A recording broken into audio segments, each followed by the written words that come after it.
Well, we'll go straight to stories making headlines this morning. President Muhammadu Buhari has moved to end recriminations over alleged corruption in the Niger Delta Development Commission and vowed to get to the root of the matter. According to a report by Rice Sister Outfit, this day newspaper, the president ordered an effective and coordinated probe by security and investigating agencies, along with the National Assembly, on allegations and counter-allegations of corruption rocking the NDDC.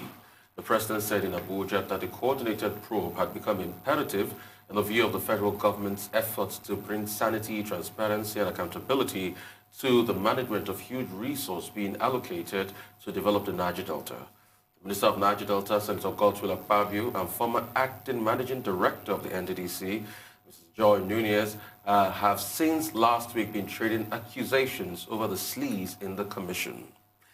I think we have talked about, we've talked about this over and over and over again, and we broke the news yesterday. You have anything to add as regards to Adesuwa?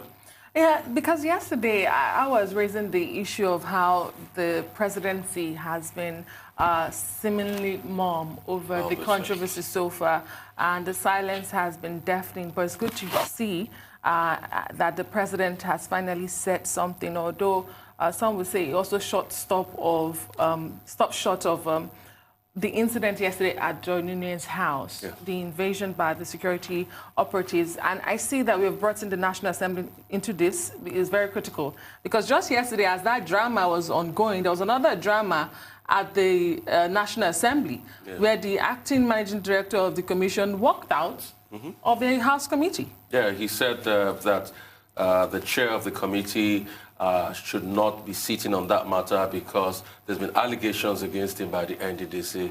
I'm sure you'd like to react to that, Dr. Abati, but I also want to know the state of Joy Nunia. Is she okay? Is she back home? Well, she's been given a room in the government house. Oh, so she slept in the government house? Rivers State Government House. But look, yesterday there was the invasion in Port Harcourt.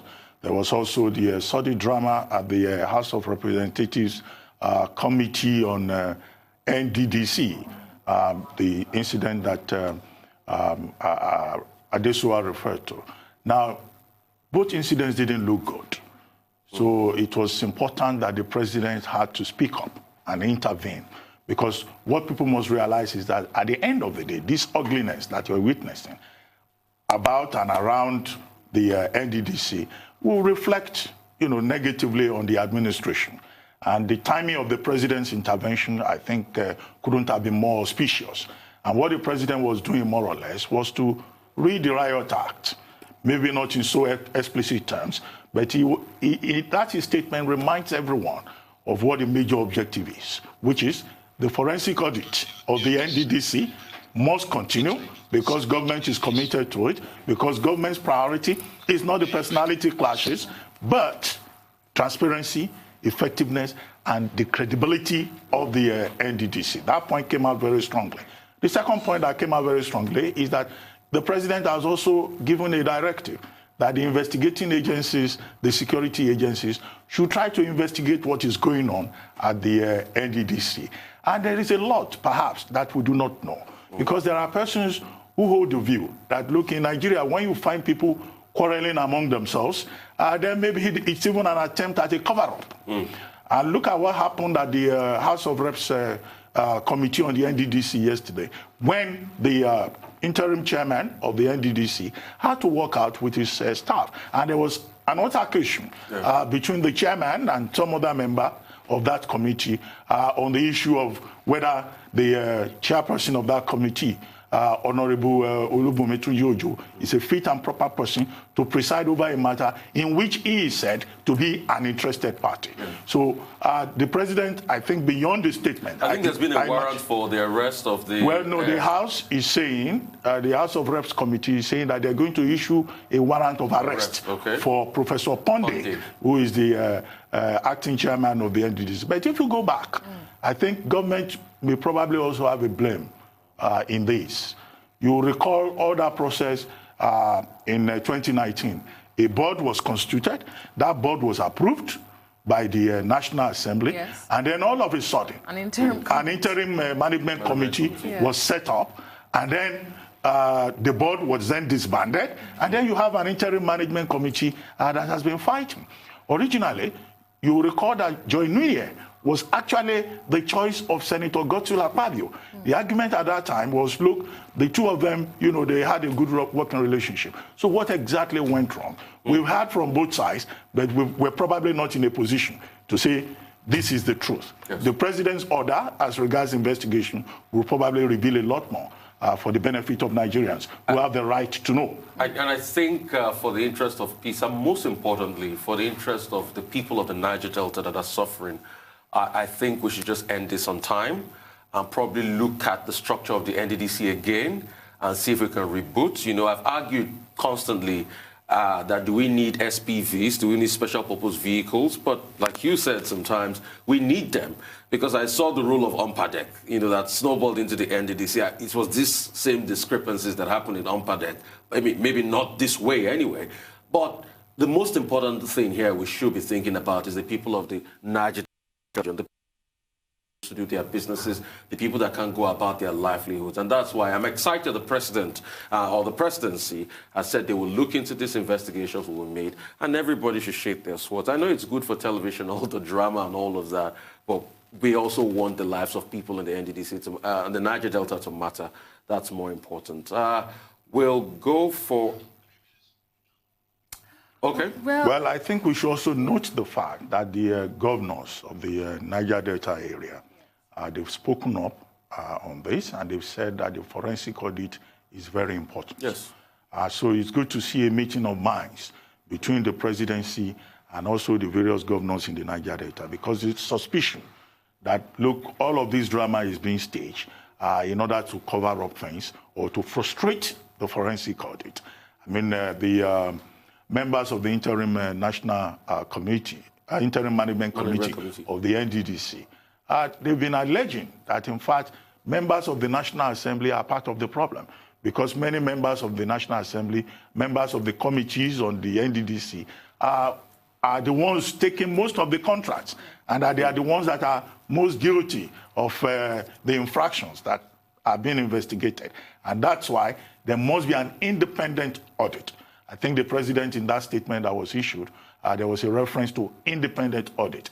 And there are persons who have been saying that now that the president IMC is also being accused, maybe that IMC should not be the body to supervise the forensic audit, and that, you know, PricewaterhouseCoopers or KPMG, an independent body, should be allowed to do it, so that this kind of a drama will be minimized and there will be a professional job done. You just begin to wonder who exactly is afraid of a forensic audit of the NDDC. That's a good question. And then talking about the Riot Act that the president read out yesterday, I'm very happy when he talked about the ministers.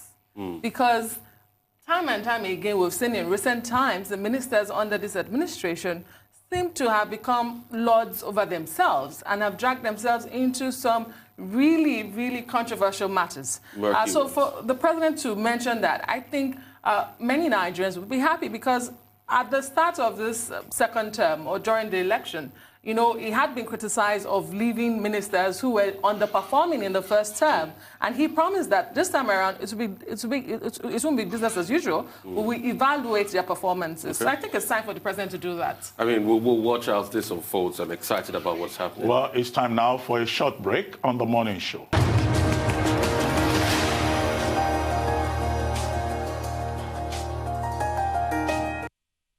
Welcome back to the morning show here on Arise News. Now joining us is our ever reliable Rotus Odiri, who is now here to give us Africa business update.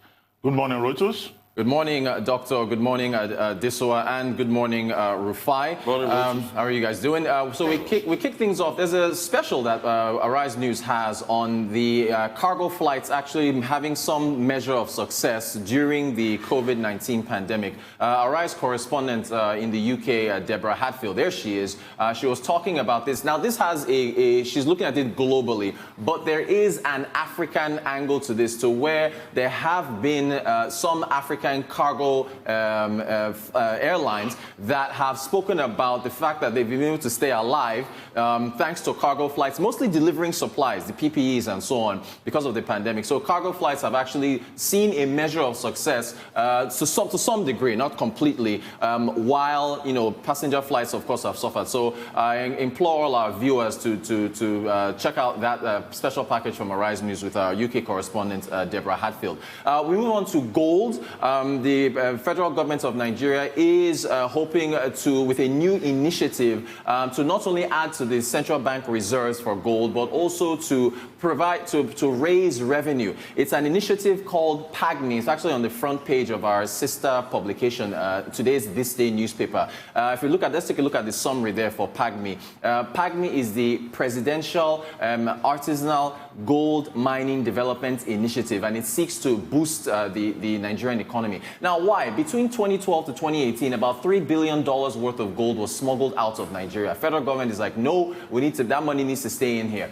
PAGMI seeks to formalize gold miners. A lot of them are in the informal sector, so we want to formalize them, give them off-takers that can pick up the gold that they mine, and also to expose them to new markets. Estimated to create about 500,000 jobs. With regards to revenue to the federal government, you're looking at, estimated again, $150 million in taxes, $25 million in royalties, and then accretion to the central bank reserves. I think we've got some images, which, folks, if you pick up today's This Day newspaper, you can see Godwin Emefiele, the central bank governor. There he is, presenting a gold bar that was, mined and produced here from the ground in Nigeria. I think the pilot states were Osun and Kebbi. Also, there's VP Osibanjo as well. Taking a look at that. So there's some promise here. I think that the federal government wants to make sure that this kicks off quite well, and there's a lot of promise with what we can get from that. We quickly move on to South African Airways. They have a lifeline. The business restructuring practitioners, the BRPs, have said that 10 billion rand is what is going to be needed for South African Airways to continue. So this is what the money is going to be used for. It's going to fund severance packages for about 2,700 South African Airways workers. So they are letting some of them go. Looks like the unions have agreed to that. It's also going to pay South African Airways creditors. The debt, though, has, historically has not been guaranteed by the government. And then it's going to be used as startup capital to resume flights in January of 2021. The thing, though, is that the Minister of Finance, Tito Mboweni, when he presented his emergency budget for COVID-19 to Parliament, there was no, there he is right there, there was no, he made no provisions for South African Airways. So him coming up just yesterday and saying, okay, we're going to find a way to fund them, it's a mystery as to where the South African government is going to find the money for this, because they're probably going to have to talk to a private enterprise. I mean, we'll see where the money comes from. But for now, this 10 billion has been announced, and that's what the money is going to be used for. We move on to Zimbabwe. Zimbabwe has been projected to, the economy has been projected to shrink this year. GDP growth projected to contract by 4.5%. Mining, we just talked about gold just a few seconds ago in Nigeria. Mining is crucial to Zimbabwe. That is projected to contract by 4%. The inflation is just ridiculous. I mean, look at that. Inflation is expected to decelerate to 300%. Inflation in Zimbabwe right now is about 737%. I mean, that's just, it makes the money not worth toilet paper. And then, well, this is the last point there. 2021 GDP rebound expected at 7.4%. I think that is incredibly optimistic, overly. Zimbabwe's GDP 2018 was 4.8%. They contracted last year in 2019 by 8.1%. They are contracting again by 4.5% this year. How do you rebound to 7.4%? What are you going to do?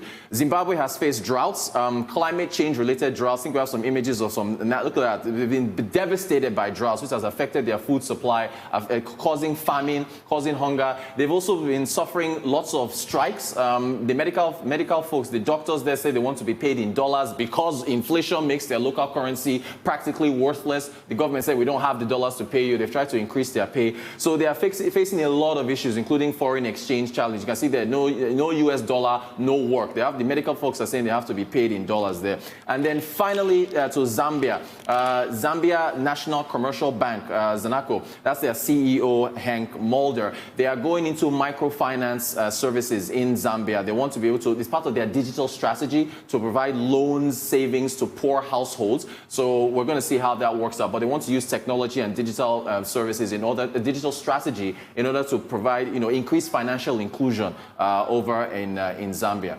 And that's our update. Okay, Rotus, I'm really excited you talk about Zimbabwe because Zimbabwe is a country we can all learn from how not to do things. Zimbabwe used to be the breadbasket of Africa. Yep. That continued for a while until when the sanctions kicked in. And guess what? Due to economic mismanagement, Robert Mugabe started printing money. Right. He was the first African leader that was printing money like he was on steroids to account for his lifestyle and corrupt practices of the ZANU-PF, the leading party. And guess what happened? The economy went down. Inflation. Right. In fact, it's even better now. When you said it's going to decelerate to 300%, I said, hooray. It was over 2,000% at some point. And it was crazy. It was said that if you go into a shop in Zimbabwe, you bought something, they tell you the price. By the time you come out, the price will have tripled or even quadrupled. Exactly. It's just the best way not to do things. They have a lot of potential in mining at the Kimberley mines. Yeah. But what have they been able to do for it? Do as regards that, the government of Emerson Mnangagwa that said it would bring transparency to the system has not done that. Right. There's still a lot of corruption and looting in the system. It's a country with great potential. It is. But if you don't have leadership, you have nothing. Exactly. Good point. I'm excited about the gold in Nigeria, and I'm wondering, Rotus, is this a way out for the federating states that would normally run cap in hand to Abuja for federal allocation? Yeah. Is this the way forward?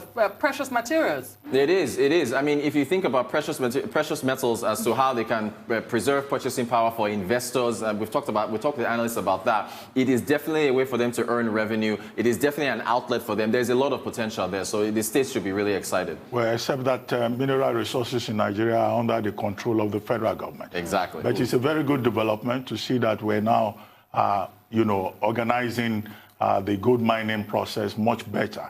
Now, artisanal miners, gold miners are now legal. They are now recognized. Right. And then, of course, part of the plan is to set up gold buying centers, which can maximize opportunity. But for me, the more important part of it is that jobs will be created. Yes. We're seeing an effort at economic diversification. And we're also seeing, the government pay more attention to revenue in other areas, moving away from the overdependence on oil, which is the source of our problem. Right. But this morning, we're talking about gold.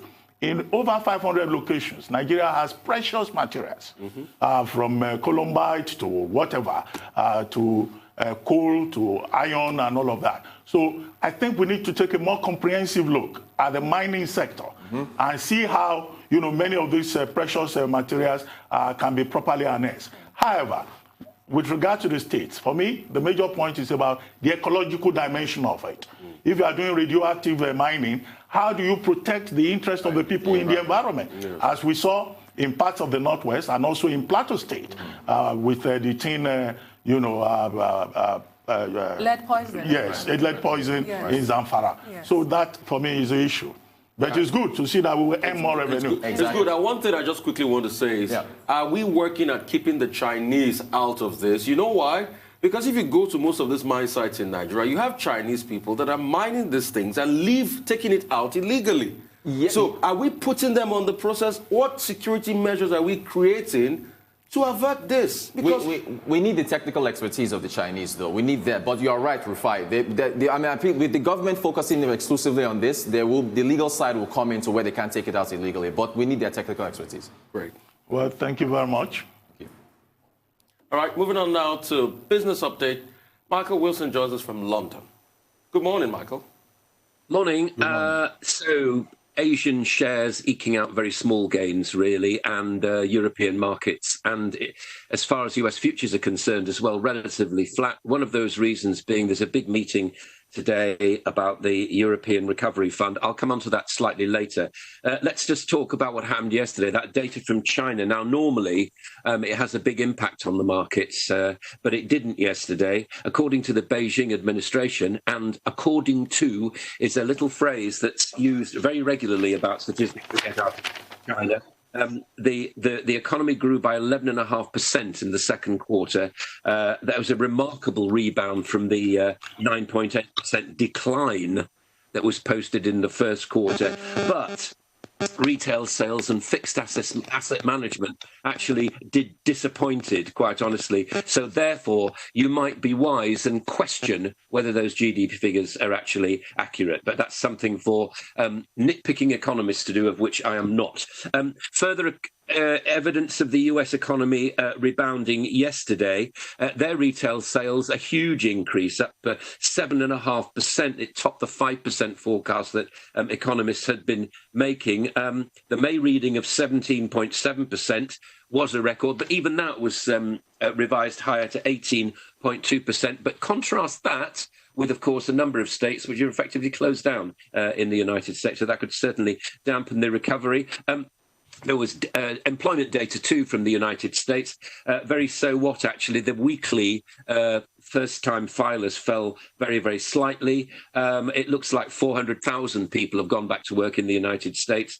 But we'll see about that. I honestly feel that these are very, very early days. And we're looking back at terrible months to try and make comparisons, which, as most most people would know, is not a terribly good idea of having to do things, but we'll see how we go. Now, so the ECB yesterday, well, nothing new about that. European Central Bank did not do anything about interest rate, wasn't expected to, didn't say anything about the pandemic emergency purchasing programme. It was kept at 1.35 trillion euro. They didn't say anything about it, or basically just confirmed the fact that it was still there, mainly because what's the point of rattling the markets? What they've decided to do, I think, is quite sensible from a central bank point of view, and one which is governing so many diverse economies as there are in the EU, from the rich to the very, very poor. They said absolutely nothing. What they might be doing is effectively just seeing how these things have worked, and then maybe some kind of decision later in the year. It looks as though the pace of their bond buying programme has actually reduced very, very slightly. Some people think that the central bank's put its brakes on, but Christine Lagarde, head of the ECB, said full stimulus scheme was still there and still being used. Now, here's the big one today.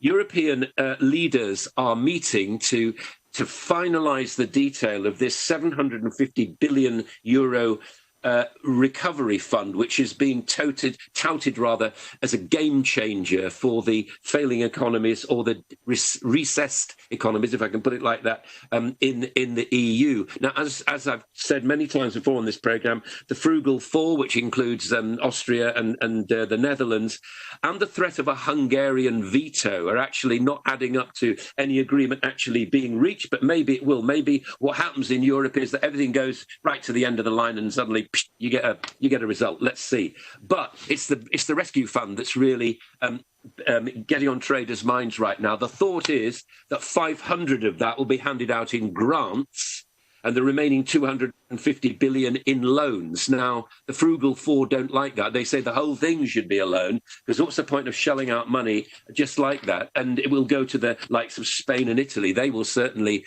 benefit from the current proposal. So there's an old north-south divide beginning to build up once again in the EU. As far as the UK is concerned, the Queen of the Skies will fly no more. Action immediately. The 747 fleet, British Airways at least, is being grounded completely after the travel downturn, and you'll be flying, if you're flying British Airways, long distance Airbus A350s and Boeing 767 Dreamliners. Again, in the UK, US and UK foreign ministers have been meeting to thrash out some alternatives to this Huawei problem. We've been talking about this for weeks, but as you know, the British government have finally decided that nothing more from Huawei from 2027. There is an argument to say, how is that going to be stripped out of our technological systems and the rest of it? But they're talking to the United States to see if they can come up with some alternatives. Again, a story from yesterday, but it's a very important one, and it will underpin the markets today. This vaccine, which is actually being developed by AstraZeneca and Oxford University, it looks like the early stage human trial results will be announced on Monday, which is actually bringing forward, it's compressing what's usually like a five-year period into a month or two. They've done extraordinary things. There are three good things about it. First of all, Oxford has a manufacturing facility to make vaccines. Two, AstraZeneca has gone in for a not-for-profit scheme. And thirdly, it's got a lot of activity resulting with the cooperation from the United States. So it looks good. There is a proviso, though. Remember that vaccines are given to healthy people to stop them getting diseases, and therefore it's a good idea to get a bit of a time frame on this. It will take a higher bar for things like the Federal Drugs Agency in the United States to actually to actually approve something like this. So don't expect something massive. You were talking about oil earlier on.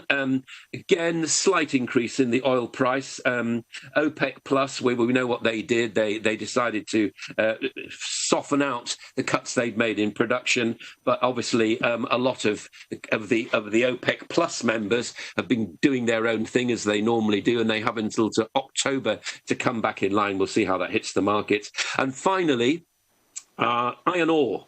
Bouncing back. That's an old one. We don't often talk about iron ore. That's bouncing back, not precious metal, but just a metal, ferrous metal, bouncing back on increased demand from China. That is the global view. Have a lovely weekend. Michael, quickly, if you may just comment a little more on the EU meeting today in Brussels. Germany and Spain have been saying that the compromise will be very swift and that July is a magic month when the agreement will be reached. But what are the big sticking points that we should watch out for? The big sticking points are, why should the richer countries, in effect, who contribute towards the European Central Bank, throw money at the more profligate ones? It's as simple as that. And they're saying that there's no evidence from countries like Spain and Italy, the so-called, we used to call the holiday system, we used to call them the Club Med countries, that they have traditionally not been as careful as the Germans and the northern countries have in the EU. And it's a simple north-south divide. And politicians are saying, why should we do this? And many of those politicians, of course, remember, they have to face domestic demands from their voters saying, why is our tax money going to these countries that don't look after things? So it's the variation in the success of the economies and their attitude towards the union that's really being shown up in focus. Many people actually say, finally, that most politicians in the EU should be on a beach right now instead of worrying about these kind of things. Maybe the thought of a holiday coming up, not necessarily on a beach, will force them into a decision. It's a bit like, taking the table out of a meeting and forcing people to stand up. They soon come to a decision, don't they?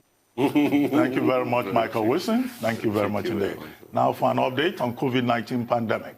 Aaron Akrejola is here with us. Aaron, good morning. Yeah, good morning to you, Doctor. It's good to have you today. It's good to be here today. Good morning to you, Adesuwa and Rufai. Good morning. Now, certainly going straight into the matter, the crux of the matter today, looking at how things are actually playing out in terms of numbers of cases of COVID-19. Now, the world map being brought to us by Johns Hopkins University. The data we are seeing this morning just points towards one particular fact. As a matter of fact, 13,810,534 are the number of confirmed cases right now as we speak. And quite frightening, so the way things are actually going up, it is actually plateaued once again, talking about the number of deaths, the number of cases we are seeing. It has moved up to 230,000 per day. Right now, it's now flattening at 200,000, which is still not a good news, but the death is almost getting close to 600,000, which is quite worrisome. But the good news, maybe just the good news today, is the fact that if they can help us with the slide, the recovery rate for those infected with COVID-19 is very, very high, way more than almost half of that, as you can actually see, 8,250,124. That's the exact number of those that have recovered from COVID-19 as we speak. So quite encouraging looking at the data that is actually coming out. But the US, if we were to turn our attention to the US is still posting troubling numbers. Yesterday, the single day highest peak we've seen again, 77,300 has actually come from the US for one day alone. Before then, on the 10th of June, we had 67,800, which was the highest at a certain time, and we thought that was high enough. Right now in the US, it's now 77,300, which is quite frightening, understanding that there's still the argument about should schools reopen, should schools still stay closed. That particular debate is still very rife in the air in the US, and we're beginning to still see numbers. It doesn't make any sense to be opening schools at the moment because people that have actually opened too early Because talking about India were said to have opened too early from the virus, and look at where they are right now. India are also one particular place that they've actually seen massive numbers. Now, okay, this was yesterday night, 968,870. As of this morning, out of 7 a.m. this morning, that particular number was well over 1 million. And you look at that, and you can't just but worry about what is going on in India. You can actually see the spike.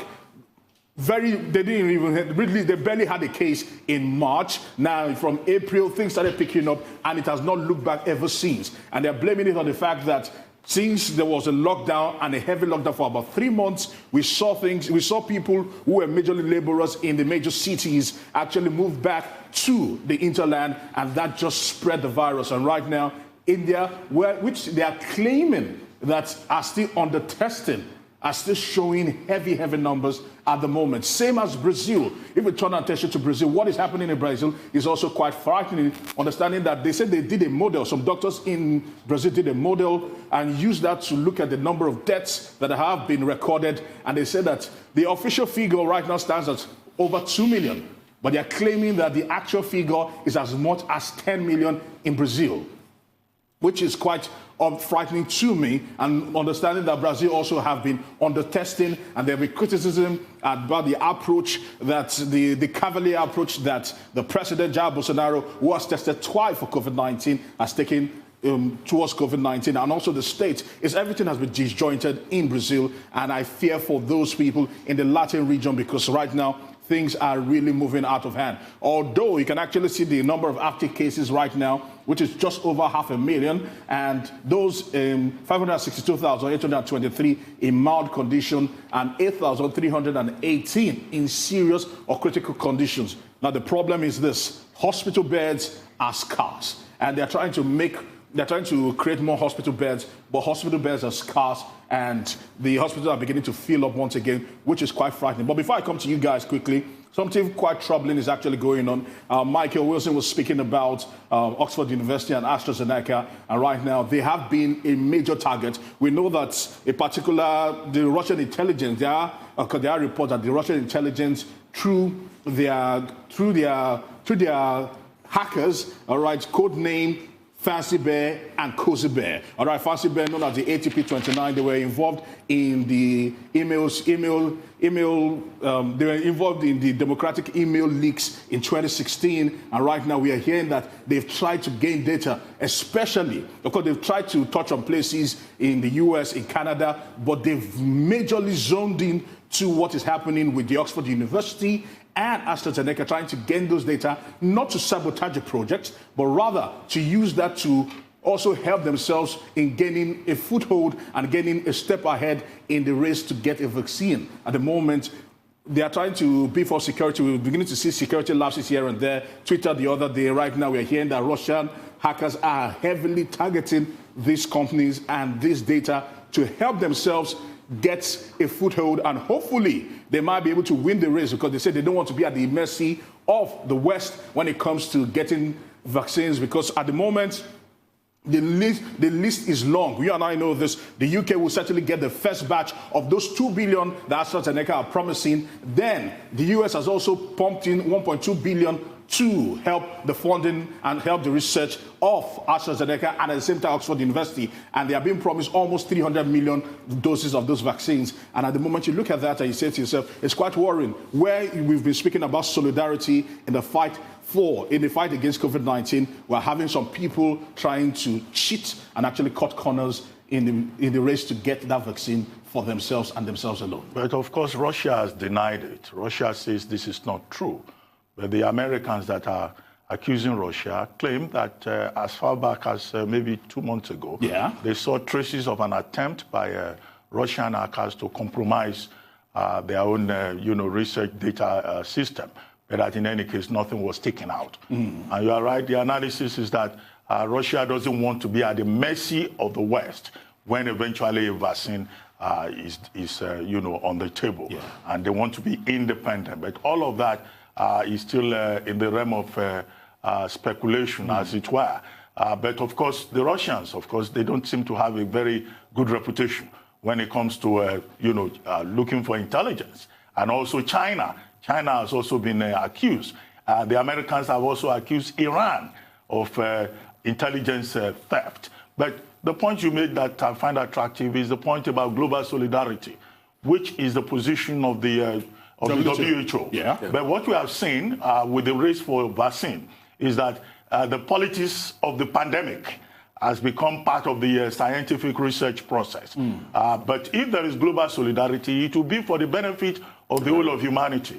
But you know, of course, that the big farmers that are involved, there's also a profit dimension to it. Who gets to the market first and who makes the more money from the vaccine. However, our own concern as human beings is that we just want a solution to this problem. And the political leaders should not politicize COVID-19.